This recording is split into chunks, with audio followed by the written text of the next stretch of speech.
What have you done that has brought people into the center or has promoted Find, Take, Teach? Probably the thing that really got it going to start with was with the youth. We come over here on Wednesday evenings, and by assignment, they will bring their groups. So we've had two different times. We have one time at 6 p.m. and another 7:15.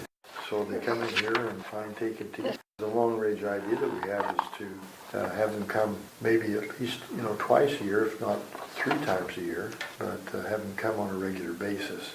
The idea is not just to have a big splurge and then we stop, but rolling forward, start to have family history research and going to the temple with those names as a regular part of their life. That's what we'd like to see happen. But we're in a lot of competition with so many other youth activities and things. But anyway, so far it's worked fairly well. Just one instance that happened just a couple of nights ago. We had the Laurel class from the McDowell. Laurel was one of the groups that came in, and one of the first little sisters that came in.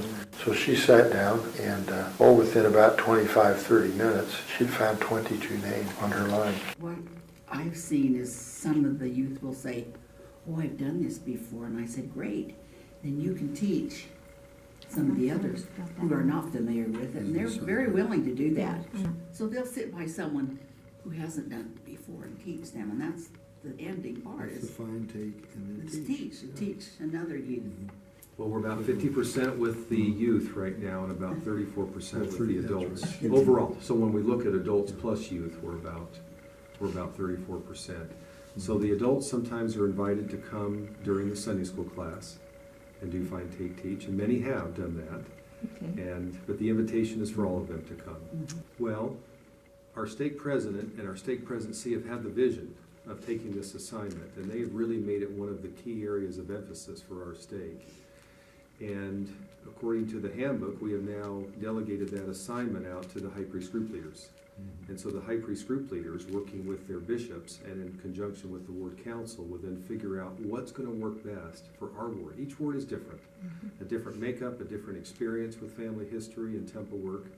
And so the invitation was for each high priest group leader to figure out a plan to take this assignment and move it forward so that everyone had the invitation and ideally would fulfill the assignment. So each ward's been different. Some wards have set up a schedule and created lists of names and have each person come to this family history center. And our promise to them has been if they'll come here, almost every member, I would say it's 80 to 90% of each member, youth or adult, that will come and do this descendancy view, within an hour we'll find a name. There's some things we've learned along the way, lots of mistakes that we made. One is, I don't think early on enough we realized that people would use someone else's username and password. And we realized that months into it, where we started seeing a divergence between the statistics reported by the church and our internal statistics. Our internal statistics would suggest that our numbers are much higher on Find, Take, Teach than what the church is reporting. There are some reasons for that. We think one of them is that it's easy to use mom or dad's password, or one of the youth who may have a password and not do your own. So we've tried to invite over and over again, please everybody create your own username, your own password, and do Find, Take, Teach under that username and password. But for this year, for 2016, 4 of our 7 wards do not use this building. They have their own small family history centers that they've used, and this family history center is open Sundays 10 to 6.